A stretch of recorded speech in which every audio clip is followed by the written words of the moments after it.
We're joined by Dr. Jenny Franke, the Chief Medical Officer at Mercy Health in Kentucky. Dr. Franke, I want to thank you so much for joining us this evening. And if I may, to get us started here, I mean, the numbers COVID-wise in Kentucky, we're just seeing an influx of cases, especially after the Labor Day weekend. What goes through your mind when you hear those numbers coming through? Yeah, Julie, it's a tough situation that we're in. I mean, it's very worrisome.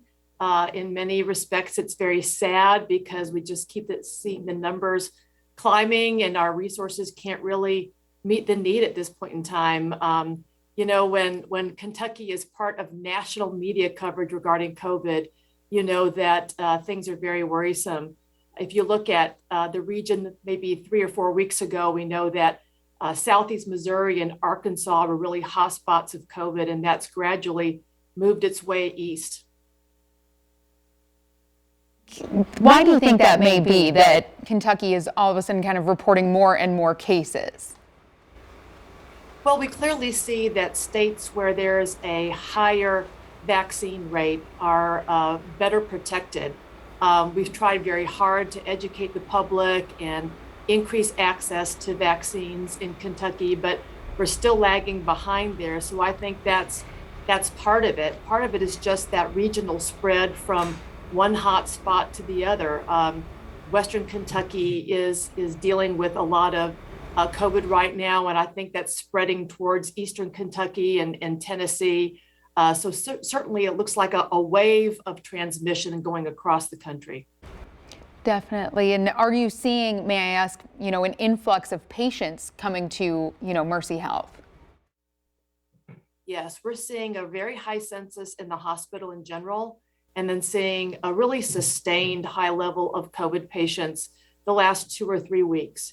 Our critical care has been at 92 to 100% capacity over those 2 weeks. And so when we're at 100% critical care capacity, that means that we really don't have the ability to accept transfers from smaller hospitals or do higher acuity surgery here at Lourdes, just because we don't have any critical care beds or staff available at all.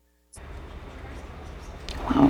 In our progressive care unit, our critical care unit, and our intensive care unit, all of those beds were full.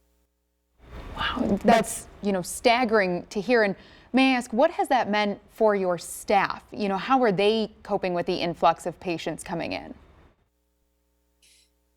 It's very difficult. We've been dealing with this for a year and a half.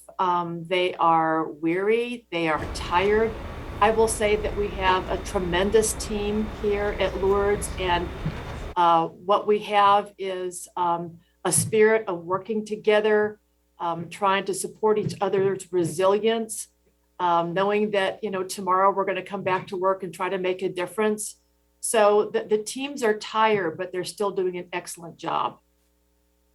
And we're hearing a lot about treatments for, COVID-19 patients, including monoclonal antibody treatments or infusions. Is that something that Mercy Health is equipped to, treat patients with? It is. That's a great question.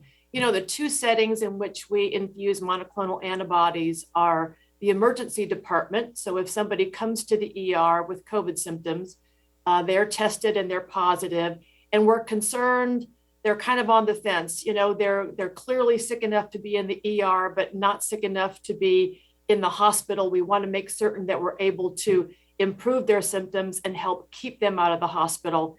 Infusing those folks with monoclonal antibody in the ER is an option. I'll be honest with you, in the middle of a pandemic, our ERs are very full, and it's very difficult to allocate resources in an emergency department for an infusion that's going to take up to an hour and then an hour of observation after that. What we've done instead that I think is a really good option is we've expanded a clinic that is solely for monoclonal antibody infusion.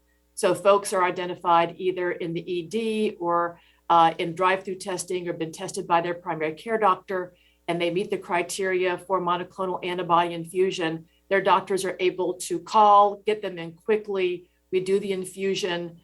in a setting where nurses who are very specialized in various types of infusion are there, they're on site, they're able to be monitored afterwards. And we've really had great success with that program. We can do up to 20 a day, Monday through Friday in that clinic right now.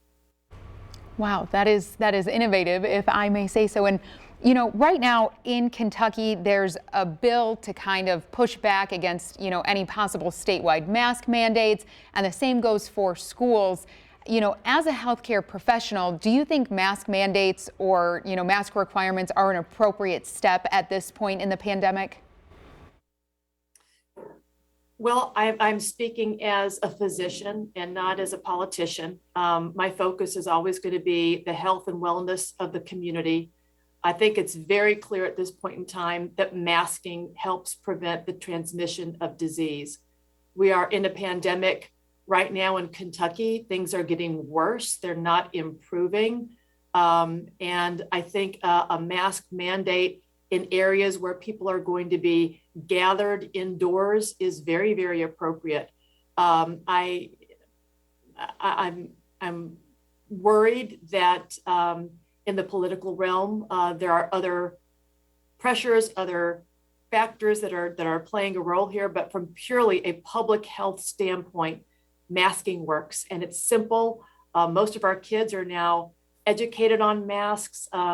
Oftentimes I'll have one of my grandchildren remind the other one to put his mask all the way over his nose. So it's just part of their life now. I think masking is very important.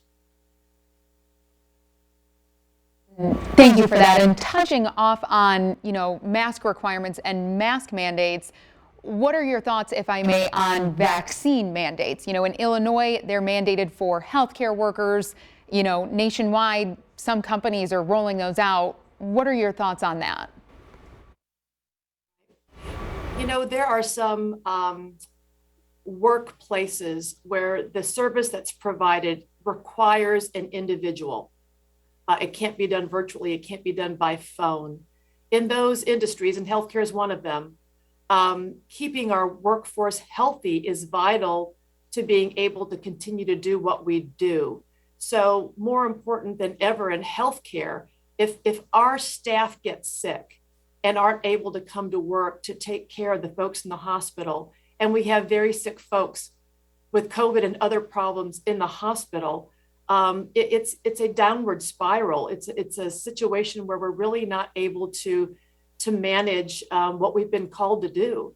And so I feel very comfortable in saying that a vaccine requirement in a healthcare setting is an important move towards keeping our staff safe, keeping their families safe, and allowing us to take care of patients.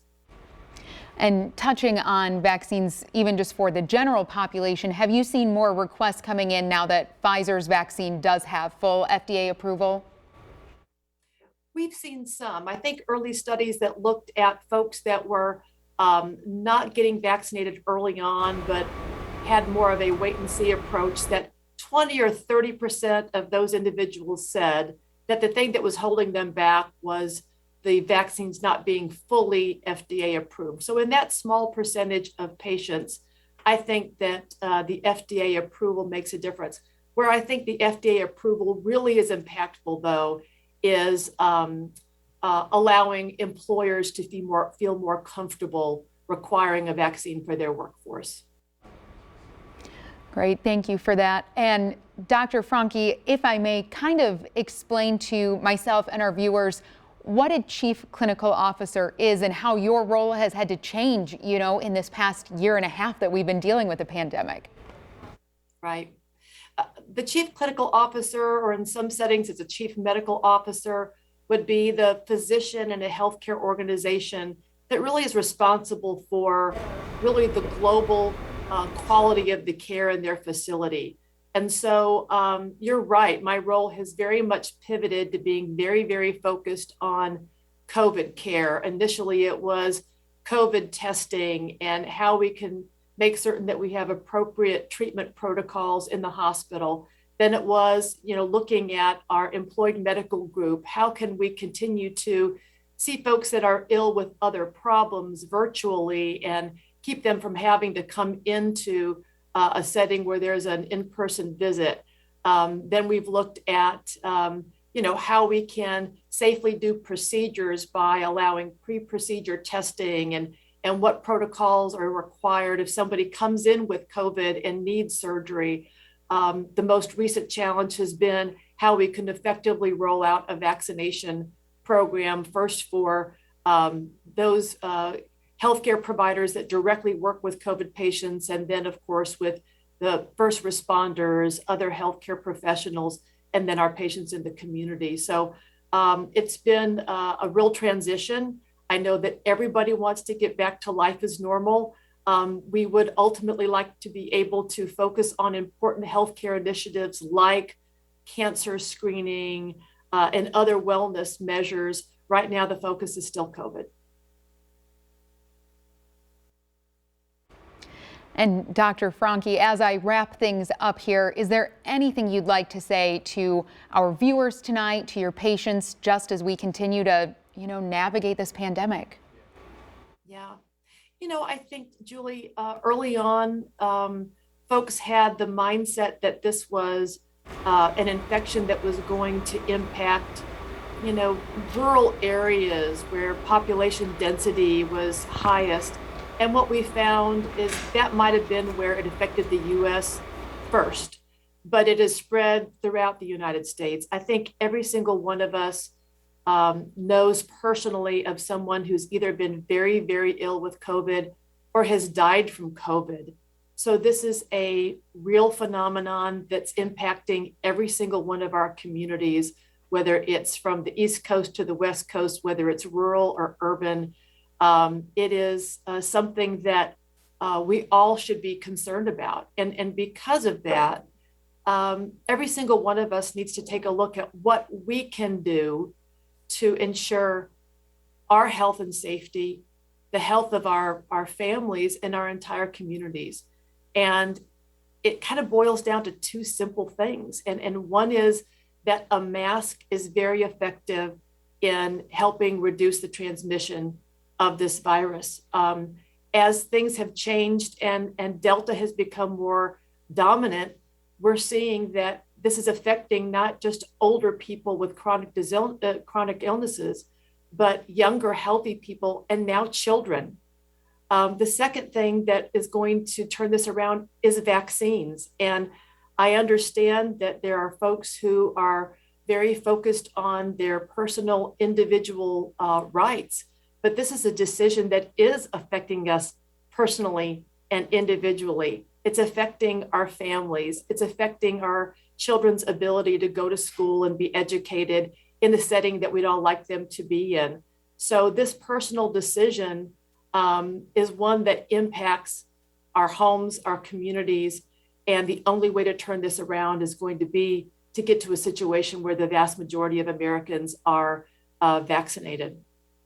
I would really look at medical resources that give facts and not be basing decisions on social media. Look to media sources that report factual information, and speak to your primary care doctor or other medical professional to get some good information. All right, Dr. Franke, I want to thank you so much for joining us for our COVID conversation. We will have this entire interview as well as more COVID-19 information on our website, WSILTV.com. We'll be right back after this.